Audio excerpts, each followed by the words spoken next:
Ei, ei, ei. Aqui, nesta casa eu me encontrei. Entrei e aqui dentro vi saída. Sim, foi nessa casa de amor que as benesses do labor cicatrizaram minhas feridas. Depois de muitos e muitos passes, estudo e a água da paciência, religar e religuei, filosofiquei, tomei ciência. Aqui, nesta casa de oração, orei, pratiquei o evangelho. Sim, foi nesse pouso espiritual que eu conheci a vida real.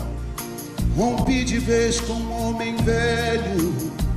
Depois de muitas e muitas preces, palestras e água da fé, religar e religuei.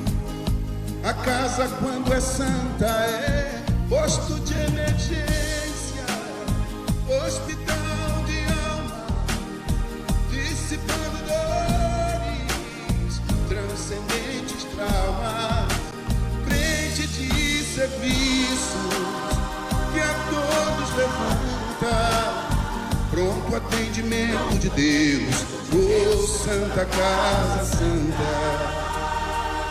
Eu fiz amigos do peito, pessoas com quem posso contar.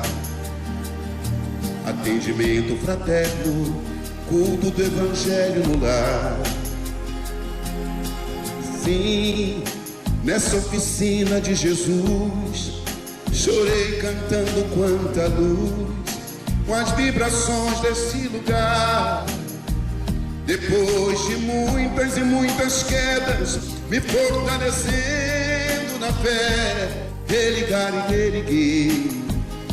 A casa, quando é santa, é posto de emergência, hospital de alma, dissipando dores, transcendentes traumas, frente de serviços que a todos levanta, pronto atendimento de Deus, oh Santa Casa Santa.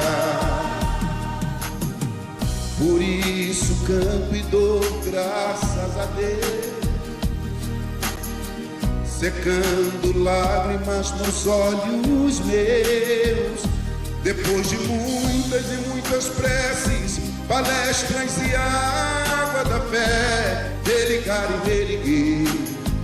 Toda casa, quando é santa, é posto de emergência, hospital de alma, dissipando dores, transcendentes traumas, frente de serviços que a todos levanta, pronto atendimento de Deus, oh Santa Casa Santa.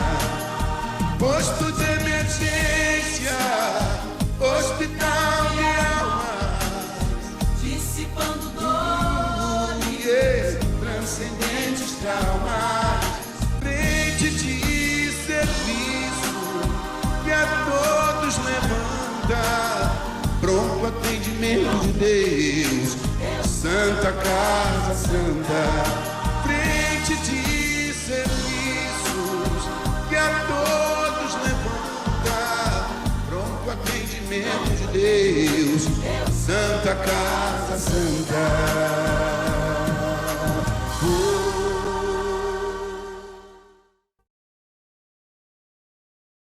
Muito bem, minhas irmãs, meus irmãos, aqui nos encontramos para refletirmos sobre um assunto muito importante que vai estar acontecendo, avaliado, estudado, né, durante alguns minutos, com base nessa indagação que nós estamos vendo aí. Onde está o nosso tesouro? Mas que tesouro será esse? Será um tesouro formado por muito dinheiro, por bens materiais, imóveis, veículos, sítios, fazendas, ou será um tesouro íntimo? Nós vamos estar analisando esse tema, que é muito importante e sempre oportuno, considerando a nossa busca da evolução que Deus estabeleceu para todos nós, criados simples e ignorantes, mas destinados à perfeição. Então, esse é o nosso tema de hoje. E para darmos abertura a este nosso encontro, nós vamos analisar do livro Fonte Viva, ditado por Emmanuel, através do nosso querido Chico Xavier, a mensagem Assim Será. E nós temos uma expressão de Jesus, registrada por Lucas: assim é aquele que para si junta tesouros e não é rico para com Deus. Então, nós já vemos aí nessa afirmativa de Jesus algo importante, como uma primeira reflexão. E Emmanuel começa o seu relato. Eu fiz questão de trazer o texto para os slides, para que todos possam acompanhar, né, a reflexão com um pouco mais de detalhes. Diz Emmanuel: guardarás inúmeros títulos de posse sobre as utilidades terrestres, mas se não fores senhor de tua própria alma, todo o teu patrimônio não passará de simples introdução à loucura. Olha o alerta que Emmanuel deixa para nós. Uma riqueza sem cuidados pode até nos levar a situações extremamente desagradáveis, né? E simbolizadas aqui pela loucura. Continuando. Multiplicarás em torno de teus pés maravilhosos jardins da alegria juvenil. Entretanto, se não adquirires o conhecimento superior para o roteiro de amanhã, a tua mocidade será a véspera ruidosa da verdadeira velhice. Ou seja, uma velhice em que a pessoa se sente acabada. Então, nós vemos como esse texto nos mostra a importância que devemos dar a esse tesouro que todos nós devemos construir. Cobrirás com medalhas honoríficas o teu peito, aumentando a série dos admiradores que te aplaudem, mas se a luz da reta consciência não te banhar o coração, assemelhar-te-ás a um cofre de trevas enfeitado por fora e vazio por dentro. Então, nós vemos aqui uma outra realidade, né, que a riqueza material costuma produzir. Muitos admiradores aparecem, muitos amigos estarão sempre ao redor de quem é muito rico. Mas será que isso aí é bom? Será que isso aí é de fato aquilo que todos nós devemos esperar? Amontoarás riquezas e apetrechos de conforto para a tua casa terrena, imprimindo-lhe perfil dominante e revestindo-a de esplendores artísticos. Contudo, se não possuíres na intimidade do lar a harmonia que sustenta a felicidade de viver, o teu domicílio será tão somente um mausoléu adornado. Então, nós vemos como nós temos que estar muito atentos, né, a essa riqueza material que aparentemente faz todo mundo feliz, porém, não é bem assim a realidade. Empilharás moedas de ouro e prata, à sombra das quais falarás com autoridade e influência aos ouvidos do próximo. Todavia, se os teus haveres não se dilatarem em forma de socorro e trabalho, estímulo e educação em favor dos semelhantes, serás apenas um viajor descuidado no rumo de pavorosas desilusões. Manuel é muito objetivo, né? Na sua abordagem. Crescerás horizontalmente. Essa imagem eu acho muito interessante. Crescerás horizontalmente. Conquistarás o poder e a fama. Reverenciar-te-ão a presença física na terra. Mas se não trouxeres contigo os valores do bem, ombrearás com os infelizes, em marcha imprevidente para as ruínas do desencanto.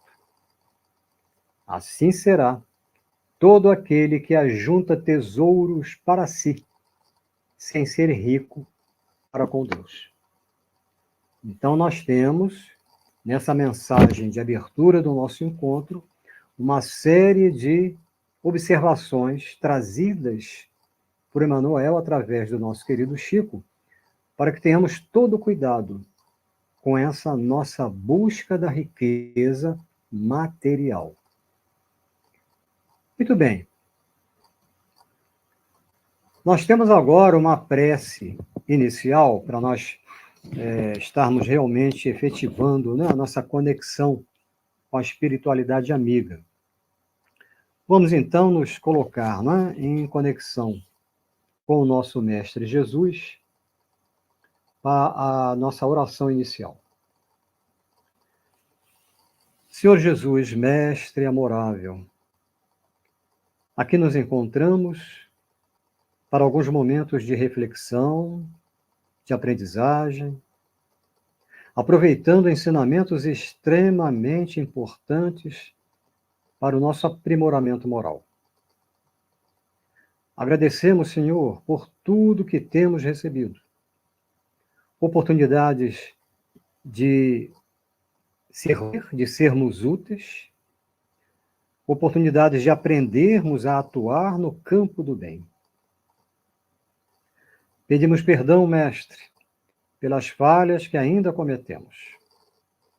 Continuaremos a nos esforçar no processo de transformação íntima.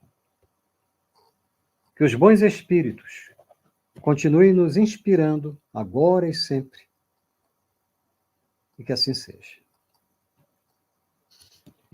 Muito bem. Nós temos, não é, o tema onde está o nosso tesouro. Para nossa melhor observação do assunto, mais um pouco à frente, nós estaremos analisando duas situações muito voltadas para a riqueza, para o posicionamento social.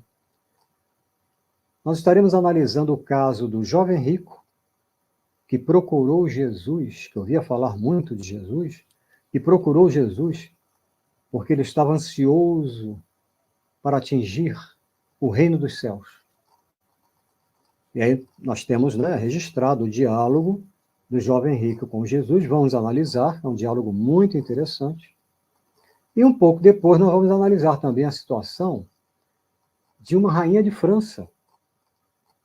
Uma rainha de França que, ao desencarnar, e, obviamente, após aquele período, né, de readaptação à vida espiritual, ela começou a se deparar com uma situação que ela não imaginava que poderia acontecer.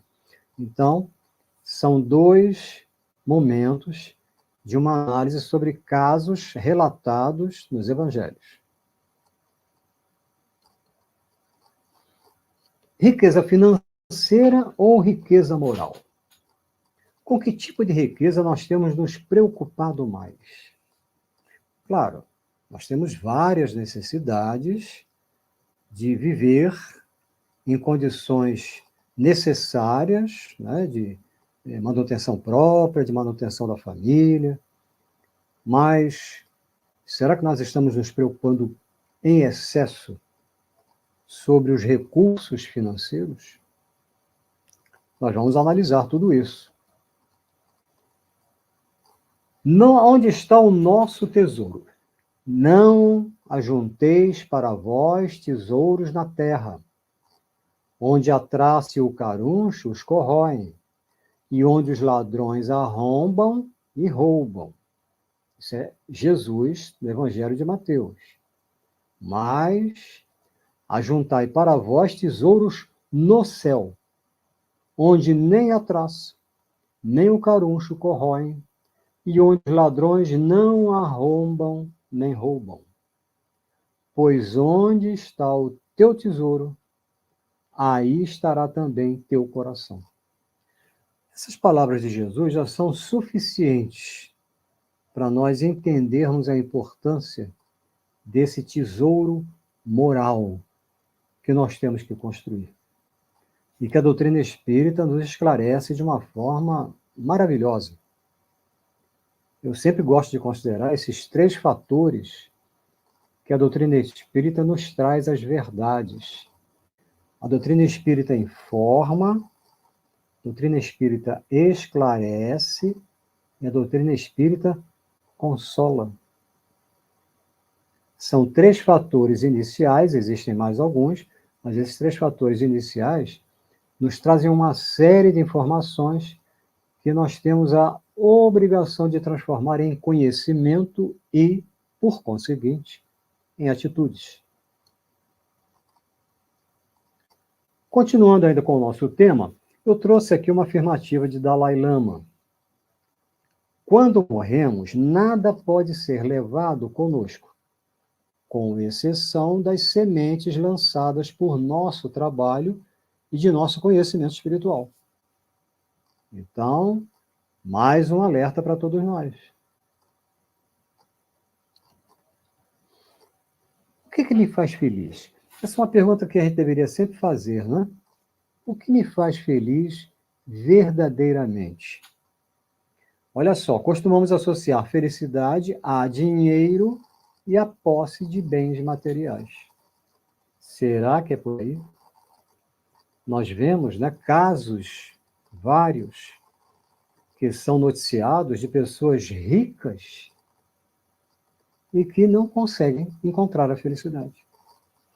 Há casos registrados de pessoas riquíssimas que buscaram até o suicídio. São situações muito delicadas que nós temos que analisar com bastante cuidado. Essa é uma interpretação totalmente equivocada, associar felicidade a dinheiro e a posse de bens materiais. Conforme esclarecem os espíritos superiores, os bens materiais são transitoriamente concedidos por Deus aos homens, aos seres humanos, para serem utilizados em proveito de seu crescimento espiritual. Aí sim, os bens materiais podem se tornar como fatores que vão ajudar a construir a felicidade, desde que utilizados em proveito do crescimento espiritual. Isso aqui eu extraí de um site da Federação Espírita Brasileira. Por que temos acesso aos bens terrenos? Por que motivo? Os bens da terra, isso aí está lá no Evangelho segundo o Espiritismo, hein? Capítulo 17, item 10º. Os bens da terra pertencem a Deus, que os distribui à vontade, não sendo o homem senão o usufrutuário, o administrador mais ou menos íntegro e inteligente desses bens. Então, nós temos, sim, a responsabilidade de saber administrar esses bens que nós conseguimos, que nos são colocados, né, à disposição. Tanto eles não constituem propriedade individual do ser humano, que Deus anula frequentemente todas as previsões, o que faz a riqueza escapar daquele que se julga com os melhores títulos para possuí-la. Muitas pessoas têm até acesso, né, a uma considerável riqueza e, de repente, perdem. E a felicidade na Terra? É uma situação bem relativa. É relativa porque a cada instante se altera. Vivemos num mundo da relatividade. Faz parte do mundo interior. A felicidade, meus amigos, ela é construída por todos nós à medida que nós nos aproximamos e passamos a vivenciar os ensinamentos do Cristo. A felicidade depende de comportamentos adotados. O que significam esses comportamentos adotados? Consciência tranquila e coração pacificado. São dois fatores indispensáveis para se sentir feliz. Consciência tranquila e coração pacificado. De novo, um site da Federação Espírita Brasileira. Vamos analisar aqui, de uma forma bem objetiva, como é que nós surgimos, né? Falando sobre a individualização do princípio inteligente. Nós surgimos do reino nominal, criados por Deus, simples e ignorantes, como falávamos lá no princípio desse nosso encontro. Cada um de nós, por meio de uma sucessão de experiências encarnatórias, constrói a sua trajetória evolutiva. E todos nós sabemos que entre uma encarnação e outra, nós somos ajudados por espíritos bondosos, até podemos participar, né, do planejamento da próxima encarnação. Então, nós temos como ajudar a construir o nosso progresso antes de reencarnarmos. Fomos criados simples e ignorantes, porém, com um compromisso de atingirmos a perfeição. Cada experiência corpórea traz uma série de oportunidades de aprendizado para crescimento intelectual e moral. Esses dois tipos de crescimentos, de aprendizado, são fundamentais. Por que o crescimento intelectual é importante? O crescimento intelectual nos faz entender melhor tudo que existe à nossa volta, principalmente as leis divinas. Nós passamos a entender por que devemos seguir as leis divinas. E à medida que o nosso crescimento intelectual se amplia, nós temos condições de ampliar o nosso crescimento moral, de forma consciente. Esse é um outro fator que nós precisamos estar sempre atentos. Não fomos criados para o isolamento, em hipótese alguma. Um dos nossos maiores desafios, se não for o maior, é a convivência. E eu coloco logo em seguida, é fácil conviver? É fácil viver junto? Cada um de nós faça, né, uma autoanálise. Como tem sido a minha convivência? Seja no ambiente familiar, seja no ambiente profissional, no ambiente escolar, no ambiente social, de vizinhos, de um modo geral, no trabalho solidário, religioso, onde eu estiver com mais alguém vivendo junto, eu estarei diante de um desafio. Dividir espaços, dividir e assumir responsabilidades, dar conta do que lhe compete para não sobrecarregar o outro, ajudar sempre que necessário. São alguns exemplos da vida em comum, da convivência. Será que em família todos nós levamos a sério esses compromissos que foram mostrados agora? Será que nós participamos de fato de um ambiente de parceria em que um cuida das suas coisas e está pronto sempre a ajudar o outro? E o que eu estou colocando com referência ao ambiente familiar diz respeito também ao ambiente profissional. Há muitos casos, de pessoas que trabalham na empresa, num determinado departamento, estão ali trabalhando por conta, terminaram a tarefa, e alguém chega e diz assim, olha, o colega nosso ali está todo enrolado, coitado. Pode dar uma ajuda lá? Você conhece aquele serviço? Eu já vi isso acontecer não sei quantas vezes. E a pessoa disse, não, eu não sou pago para isso. Sou pago para fazer isso aqui. Mas será que é por aí? E o nosso compromisso de viver junto? Amanhã eu poderia estar precisando de ajuda. Será que alguém vai querer me ajudar? Então, São exemplos, né? Como nós colocamos ainda há pouco, da vida em comum, da vida da convivência. Bom, é fácil o exercício da convivência. O dinheiro é necessário, é importante, sem dúvida. Por quê? Nós temos compromisso de moradia, temos que morar em condições que dêem segurança para todos nós. Temos o sustento da família, como alimentação, saúde e uma série de outros, né, compromissos, né, material escolar, projetos de crescimento profissional. Oferecer aos filhos oportunidades de melhor preparo para o desenvolvimento pessoal e profissional.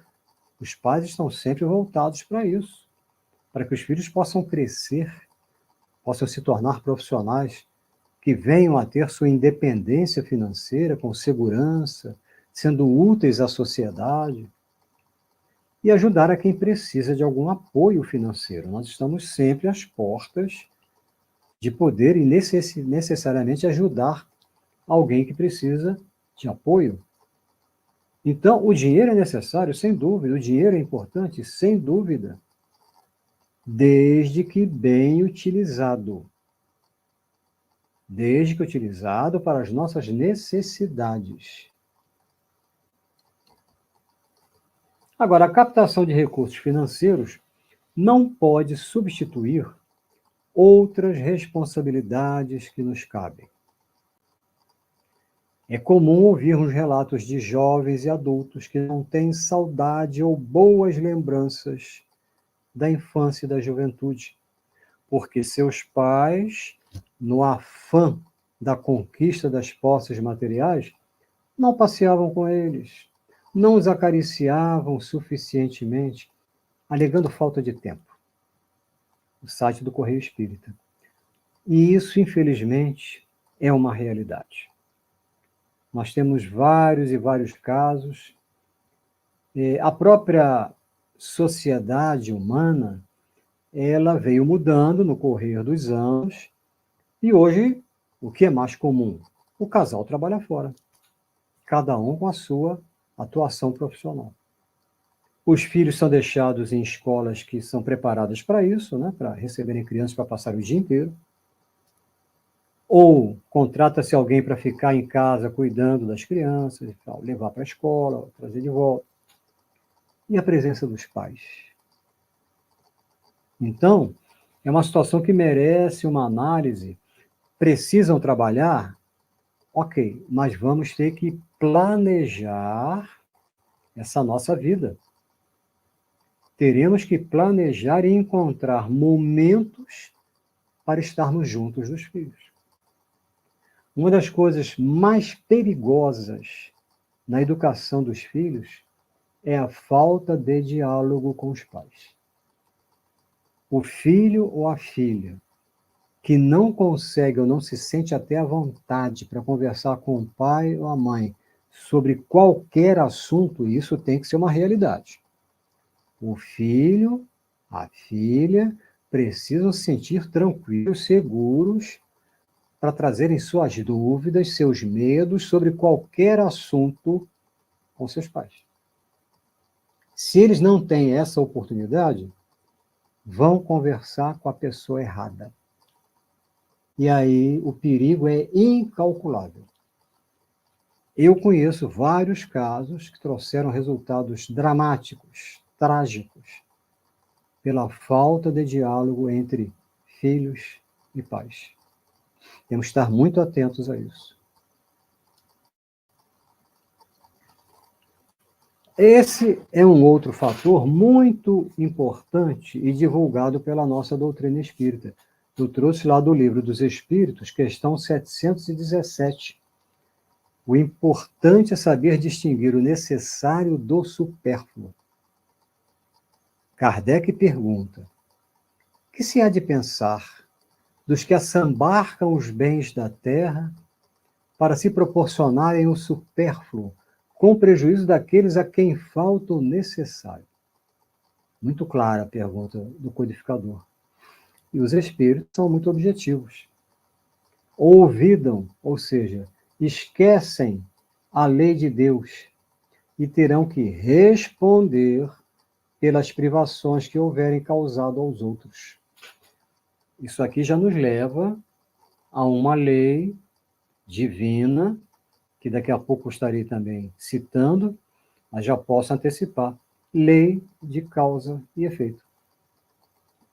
Tudo que fazemos traz consequências. E não só o que fazemos, hein? Tudo que pensamos traz consequências. A lei de causa e efeito, ela nos acompanha o tempo todo. Ela está ao nosso lado o tempo todo. E entra em cena quando a gente menos espera. Bom, nós temos aqui algumas telas em que as letras estão aparecendo muito pequenas, mas nós vamos avançar. Qual a riqueza, o tesouro que o ser humano deve buscar na vida? E aí nós temos essa série, né, de alertas que eu extraí do Livro dos Espíritos, questão 918. É interessante que essa questão 918, ela está logo antes da questão 919, vocês já devem se lembrar. A questão 919 é aquela em que Santo Agostinho, como complemento, né, à pergunta do codificador e a resposta dos espíritos, Santo Agostinho nos ensina o exercício do autoconhecimento. Então, na questão anterior, 918, nós vamos encontrar esses fatores que eu trouxe para mostrar como nós devemos criar a riqueza, o tesouro que o ser humano deve buscar na vida. Praticar a lei de justiça, amor e caridade. Esse já é o grande, né, fator que abre a lista. Ser justo, ser amoroso e viver a prática da caridade. Fazer o bem pelo bem. Não esperar nenhum retorno. Eu posso até ajudar determinada pessoa com algum gesto, até algum recurso financeiro, seja lá o que for, que seja para o bem da pessoa. Agora, se eu fizer isso, ficar esperando aplausos, elogios, olha a lei de causa e efeito. Eu vou ser cobrado por isso. Então, nós temos que aprender a praticar o bem pelo bem. Ser bondoso ou bondosa, benevolente, humanitário ou humanitária.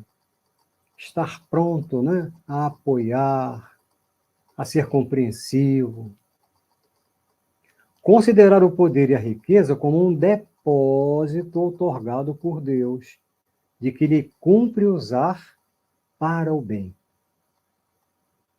Aquilo que nós conquistamos e que nos dá uma situação financeira superior, nós devemos estar sempre atentos, direcionar, além, obviamente, daquilo que precisamos, para aquilo que, de fato, né, necessitamos, aquilo que supera, devemos ter um direcionamento para o bem.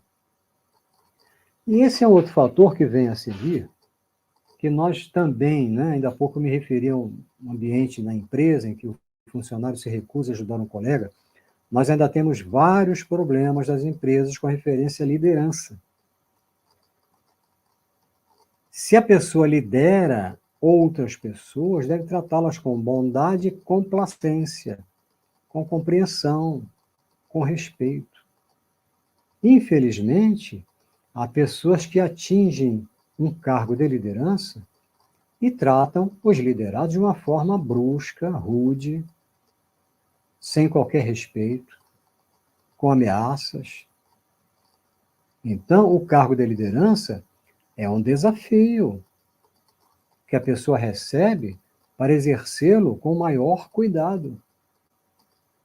Então, Se lidera outras pessoas, deve tratá-las com bondade e complacência. Ser indulgente para com as fraquezas alheias. Nós costumamos, né, sejamos bem sinceros, nós costumamos ser rápidos a apontar o dedo para alguém quando a pessoa comete alguma falha. No outro, eu vejo com rapidez o erro cometido. E quando eu cometo o erro? Eu estou mais atento, até para evitar cometer o erro? Então, ser indulgente para com as fraquezas alheias. Vamos procurar compreender, não vamos ficar fazendo fofoca, falando para todo mundo que fulano fez isso, fez aquilo. Nada disso. E nós temos como último tópico respeitar todas as pessoas como quer ser respeitado ou respeitada. Eu não quero ser desrespeitado, ninguém gosta de ser desrespeitado. Mas será que eu tenho isso como forma de viver? Eu respeito o próximo como deveria respeitar? Então, essa questão 918, ela traz, né, todos esses tópicos para a gente poder refletir sobre o tesouro que nós devemos buscar na vida. Olha só, como podemos identificar que estamos criando um tesouro íntimo? Sim, nós temos como identificar. Quando passamos a substituir o verbo estar pelo verbo ser. Olha os exemplos lá. Eu estou calmo, eu estou calma. Sim, mas daqui a meia hora, como eu estarei? No fim do dia, como eu estarei? Temos que substituir por eu sou calmo. Acontece algo que é um teste ao meu sistema nervoso, eu posso sentir o impacto, mas eu vou imediatamente me manter equilibrado, busco até uma oração íntima, e aí vou estar calmo até para encontrar a melhor solução para aquilo que acabou de acontecer. Outra situação, eu estou dando apoio, aquele fulano lá que está precisando, estou dando apoio a ele. Mas será que eu estou só dando apoio por uma questão de tempo extremamente curto? Ou será que eu sou um ombro amigo? Que aquela pessoa ou qualquer outra poderá sempre se sentir segura, confiante, para chegar e conversar comigo. Às vezes a pessoa só quer ser escutada. Só quer ter alguém que lhe dê atenção. E aí nós temos também, né? Eu estou procurando seguir os ensinamentos de Jesus? Sim, todos nós estamos. Agora, devemos substituir por eu sou um seguidor ou uma seguidora de Jesus. Cometemos falhas? Ainda sim cometemos falhas, mas eu já me considero um seguidor. Eu venho insistindo, procurando me corrigir, praticando o exercício do autoconhecimento, para ir me corrigindo de maneira mais objetiva, mais consciente. Eu sou um seguidor de Jesus. É o que nós devemos estar realmente colocando no nosso íntimo.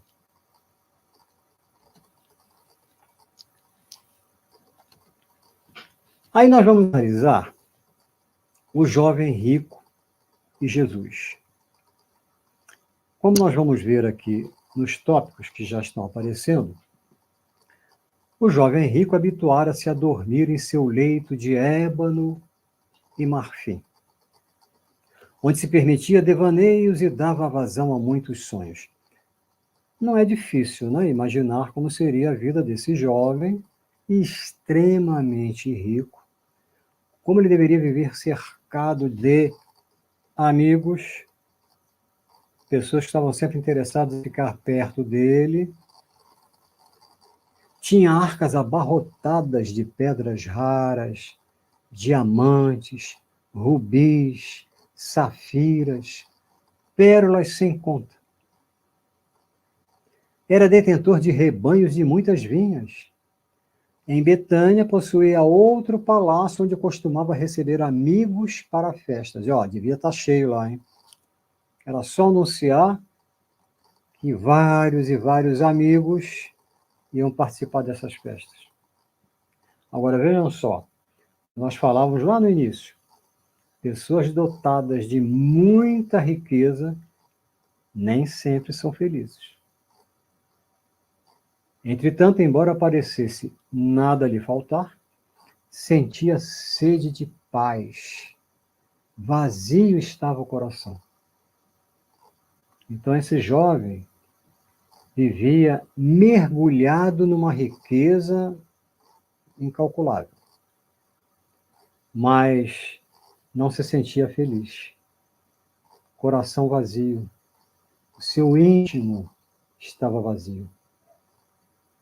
E quando ele tem a oportunidade de se encontrar com Jesus, ele vai conversar com o mestre.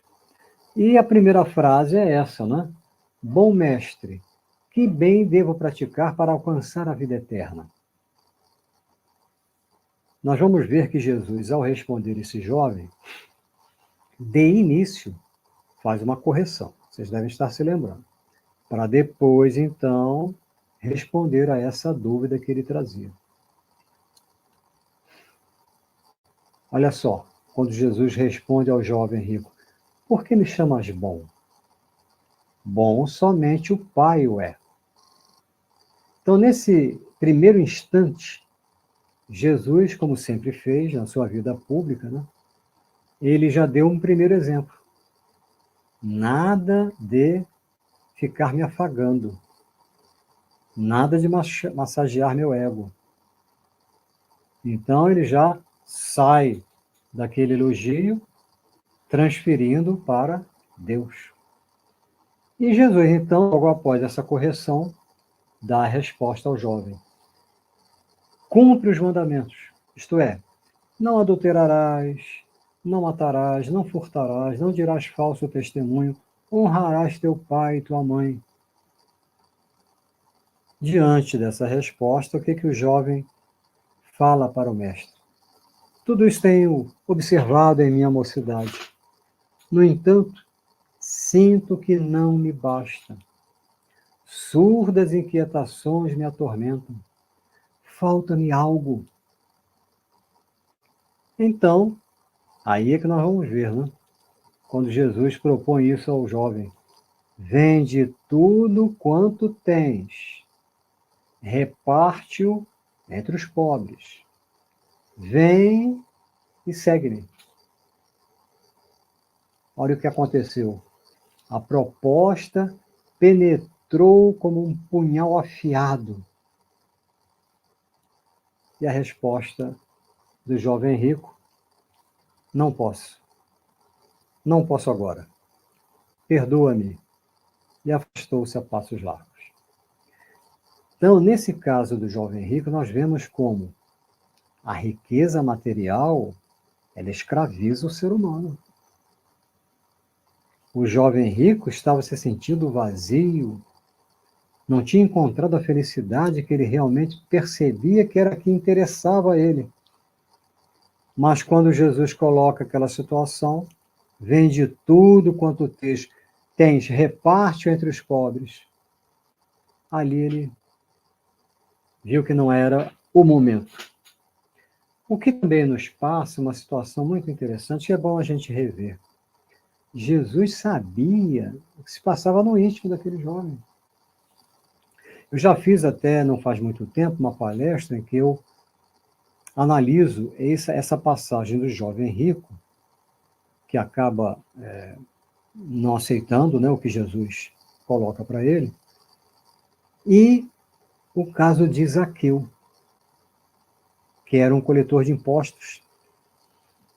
E Zaqueu, inclusive, ele também era rico, né? Tinha dinheiro, obviamente não chegando a tanto quanto esse jovem rico, mas ele tinha. Que os coletores de impostos, eles, infelizmente, não eram éticos, né? E acabavam enriquecendo em função dessa coleta de impostos. E Zaqueu é que procurou Jesus já com a sua proposta. Zaqueu subiu num sicômoro, lembram? Que é uma figueira, Ele era baixinho, ele tinha que subir num sicômoro para poder ver Jesus. E Jesus, ao se aproximar, que vinha caminhando, olhou para o sicômoro, viu Zaqueu e o chamou pelo nome e avisou que precisaria ficar na casa de Zaqueu naquela noite. Então nós vemos, né, o alcance da visão espiritual de Jesus. Ele já chamou pelo nome. E ele já sabia o que se passava no íntimo de Zaqueu. Quando Zaqueu fez aquela, partiu de Zaqueu a proposta. Ele não teve que, como jovem rico, ficar esperando qual seria, né, o que ele deveria fazer. Não. Ele já disse. Metade ele já iria repartir entre os pobres. E também iria devolver dinheiro para que ele tivesse tomado a mais, né, do que deveria, e estaria quadruplicando essa devolução do dinheiro. Partiu de Zaqueu. E Jesus o abençoou.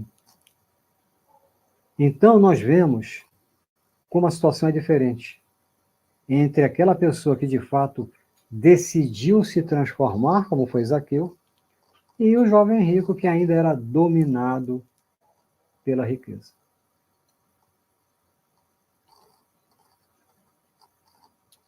Vamos ver aqui esse caso, né, do jovem rico. Qual teria sido a nossa reação diante da proposta de Jesus? Vamos nos colocar no lugar do jovem rico. Vende tudo quanto tens, reparte entre os pobres, vem e segue-me. Jesus sabia exatamente o que se passava no íntimo daquele jovem, assim como sabe com a maior clareza o que se passa no nosso íntimo, e continua guardando por nós. Muito bem. Nós vamos agora analisar a situação da rainha de França, que o nosso codificador, de uma maneira muito feliz, né, foi muito oportuna essa mensagem, ele coloca lá no Evangelho segundo o Espiritismo, no capítulo 2. A rainha de França sofreu um forte impacto ao se ver de volta à vida espiritual. Que trouxe eu comigo da minha realeza terrena? Nada. Absolutamente nada. Conquistas terrenas não significam evolução moral. Esse é um caso que nós também precisamos analisar. E aí nós temos, né, essas decepções que a rainha de França teve que olhar de frente. Rainha entre os homens, como rainha julguei que penetrasse no reino dos céus. Que desilusão, olha só. Ela imaginava que chegaria no reino dos céus sendo aclamada, né, aplaudida. O ser humano orgulhoso nada admite acima de si. Eu tirei isso lá do Livro dos Espíritos, questão 9. O ser humano orgulhoso nada admite acima de si. É por isso que uma pessoa orgulhosa, apesar de ser baixinha, consegue olhar para os outros de cima para baixo, como se todos fossem inferiores. E ainda no Livro dos Espíritos, questão 101, é oportuno nós observarmos o que tem lá alertando características, né, de espíritos imperfeitos. Caracteres gerais: predominância da matéria sobre o espírito, orgulho e egoísmo e todas as paixões consequentes. Então, nós temos na doutrina uma série de ensinamentos que nos fazem repensar, reavaliar como temos nos comportado diante dos desafios da vida. Ainda continuando com a rainha de França. Isso é interessante também agora que nós vamos observar. Olha, companhias espirituais, na sua encarnação como rainha, atraídas pelo seu sentimento de considerável orgulho, de superioridade sobre as outras pessoas, alimentavam esse sentimento massageando o seu ego. E aí, embora nós, a seguir, já iremos falar sobre a questão 469, nós somos obrigados a relembrar a questão 459. Está muito ligada a isso que está falando aí. Kardec pergunta aos espíritos: influem os espíritos em nosso campo mental, em nossos pensamentos? E os espíritos dão uma resposta até meio impactante. Muito mais do que podeis imaginar. Influem a tal ponto que muitas vezes são eles que vos dirigem. Então nós temos que ter um cuidado imenso com o nosso campo mental. As nossas ondas mentais, elas criam uma psicosfera nossa, que nos envolve. E essa psicosfera, ela acaba influenciando o nosso organismo físico e podem até influenciar quem está por perto. Então, hoje em dia, nós temos que ter muito cuidado, inclusive, com o avanço da tecnologia, em que nós temos recebido muitas informações, materiais, matérias extraídas de determinados sites que nos causam revolta, que nos trazem problemas sérios, em que nos sentimos raivosos. Temos que ter muito cuidado com isso. Temos que selecionar. Inclusive, até nós recebemos esse tipo de material e passamos para frente, espalhamos. Isso abala o nosso campo mental e nós estaremos arcando com a responsabilidade dessas companhias atraídas por nós. O nosso padrão mental atrai espíritos que se sentem ligados àquele padrão mental. Queremos ter a inspiração dos bons espíritos, cuidemos do nosso campo mental, da maneira como estamos pensando e agindo. E a questão 469, ela nos mostra uma coisa interessante, olha lá. Kardec pergunta: por que meio podemos neutralizar a influência dos maus espíritos? Praticando o bem e pondo em Deus toda a vossa confiança. Repelireis a influência dos espíritos inferiores e aniquilareis o império que desejam ter sobre vós. Então, temos que cuidar dos nossos pensamentos e praticar o bem.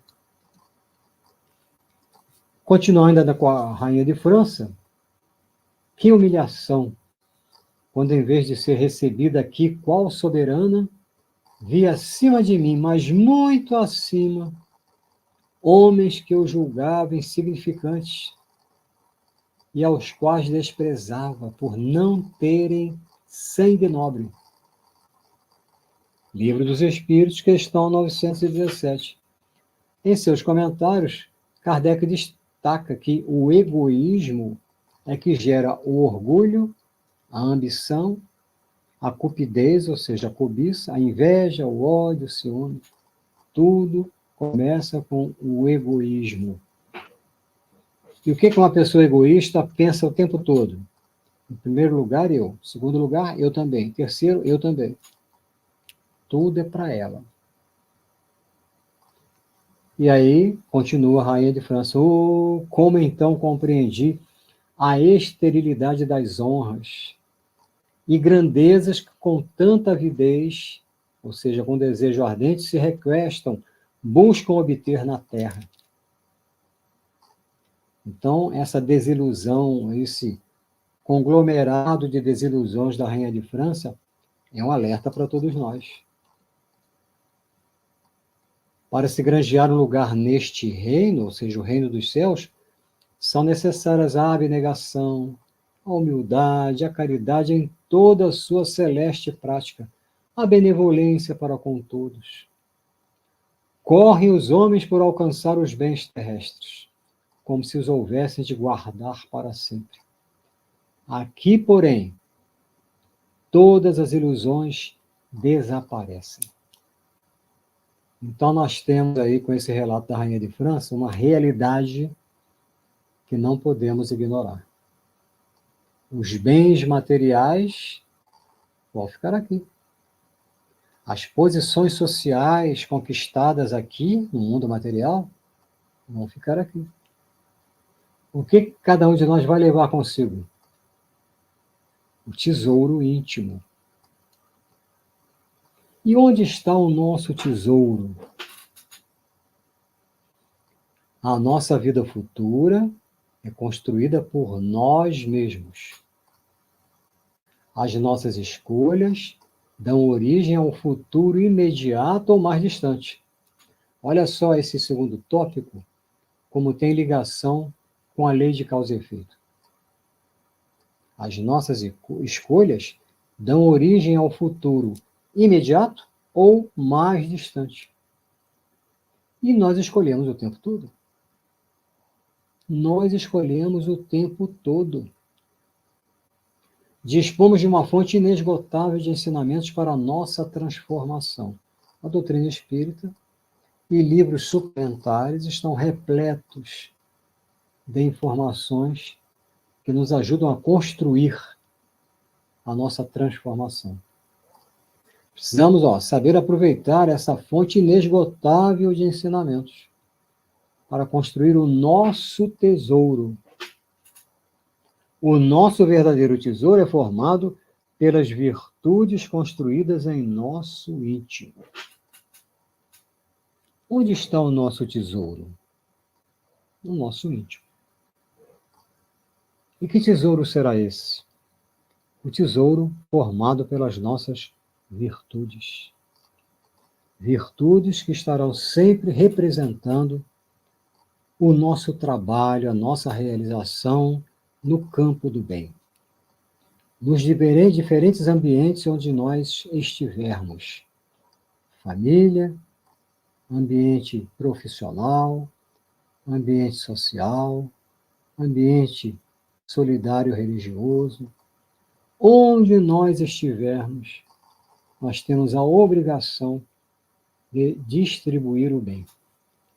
Precisamos aprender a ser multiplicadores dos ensinamentos de Jesus. Ainda estamos errando? Claro, ainda estamos errando. Mas à medida que a gente for se tornando mais consciente e sabendo distinguir os erros cometidos, nós teremos condições de não voltar a repeti-los. Por isso, Santo Agostinho nos sugeriu aquelas autoindagações. Como foi meu dia hoje? Antes de nos recolhermos ao sono, fazermos esse retrospecto. Como foi meu dia hoje?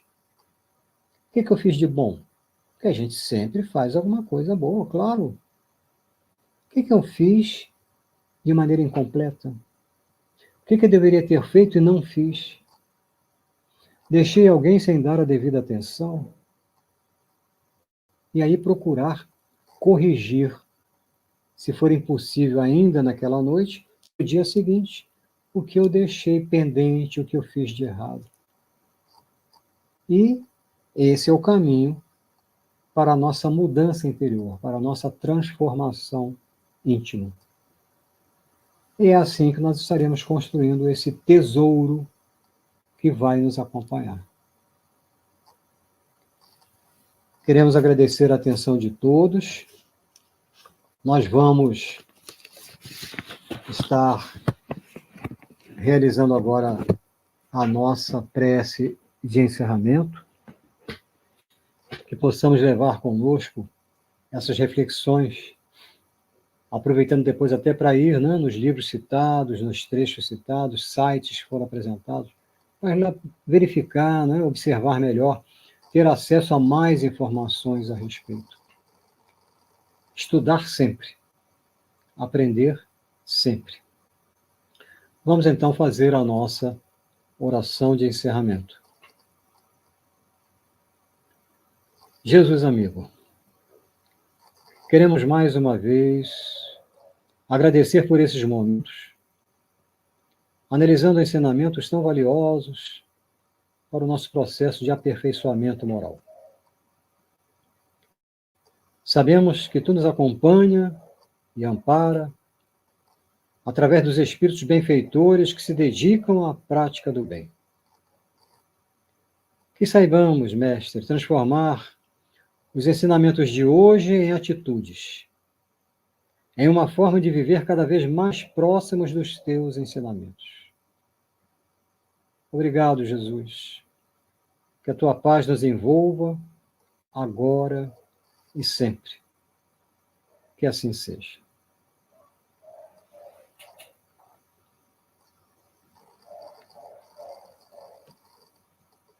Olhai por nós,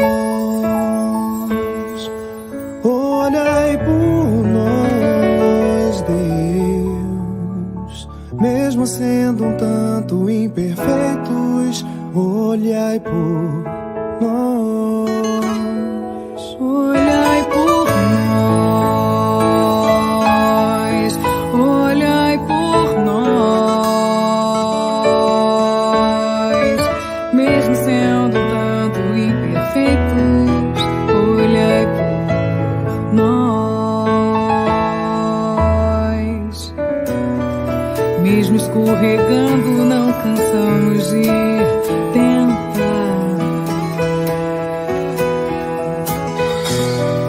Já que nessa vida nós nascemos pra amar.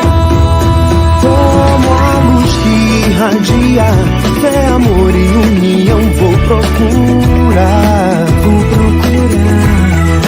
na lição que foi deixada, tua verdadeira paz vou encontrar. Olhai por nós, olhai por nós. Mesmo sendo um tanto imperfeitos, olhai por nós, olhai por nós, olhai por nós, olhai por nós, Deus. Mesmo sendo um tanto imperfeitos, olhai por nós. Pais e filhos aprendendo sua estrada, sua vida os guiar. Pois a verdadeira prova é amar a cada um sem julgar. Como a luz que irradia fé, amor e união, vou procurar na lição que foi deixada, tua verdadeira paz vou encontrar. Olhai por nós, olhai por nós, Deus. Mesmo sendo um tanto imperfeitos, olhai por nós.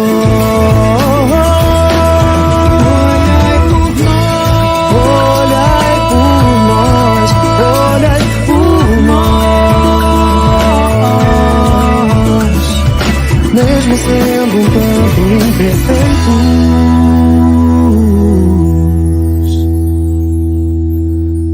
olhai por